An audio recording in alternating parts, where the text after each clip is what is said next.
बहलपुर गांव के एक कोने में एक सुंदर और छोटे से प्यारे से घर में बूढ़ी दादी कमला और उसकी दो बहुत ही प्यारी सुंदर सुशील पोतियां सीमा और रीमा रहते। सीमा और रीमा के माता पिता की बहुत पहले एक भयंकर सड़क हादसे में मौत हो चुकी थी। सीमा और रीमा उस समय बहुत छोटी थी और उनका एकमात्र सहारा उनकी दादी कमला दादी ही थी, क्योंकि उनके दादा की भी बहुत पहले ही मौत हो चुकी थी। कमला दादी ने लोगों के घरों में काम करते हुए अपनी दोनों पोतियों को बहुत ही अच्छे से पाला पोसा और बड़ा किया। कमला दादी की बड़ी पोती सीमा बहुत ही समझदार थी। उसने सिलाई का काम सीखा। अब वो अच्छे से सिलाई करने लगी और इससे उसको अच्छी आमदनी भी होने लगी, जिसके उनका घर का गुजारा अच्छे से चलने लगा। कमला दादी की छोटी पोती रीमा बहुत ही चुलबुली और नटखट थी। वो पूरा दिन खाना खाती, टीवी देखती और बस हिंदी गानों पर डांस करती। रीमा की इन सब हरकतों से बूढ़ी दादी कमला बहुत ही परेशान रहती।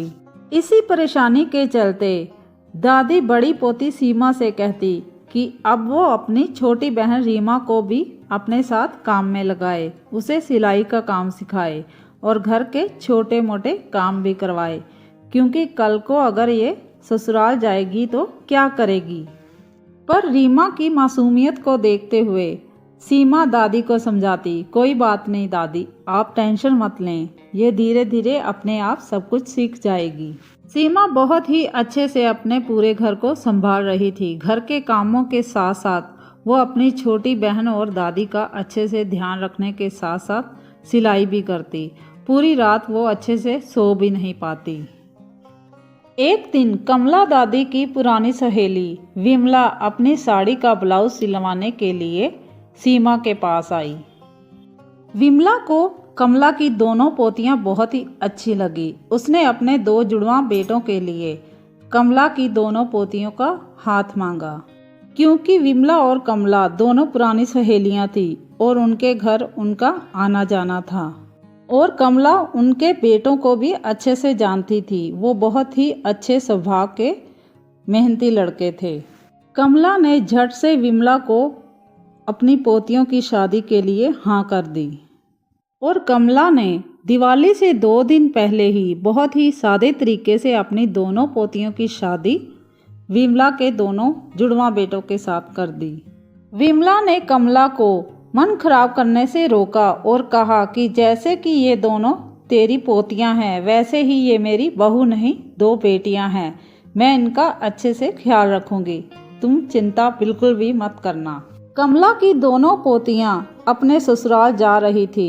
इस बात पर कमला को खुशी भी थी और अकेले रहने का दुख भी था।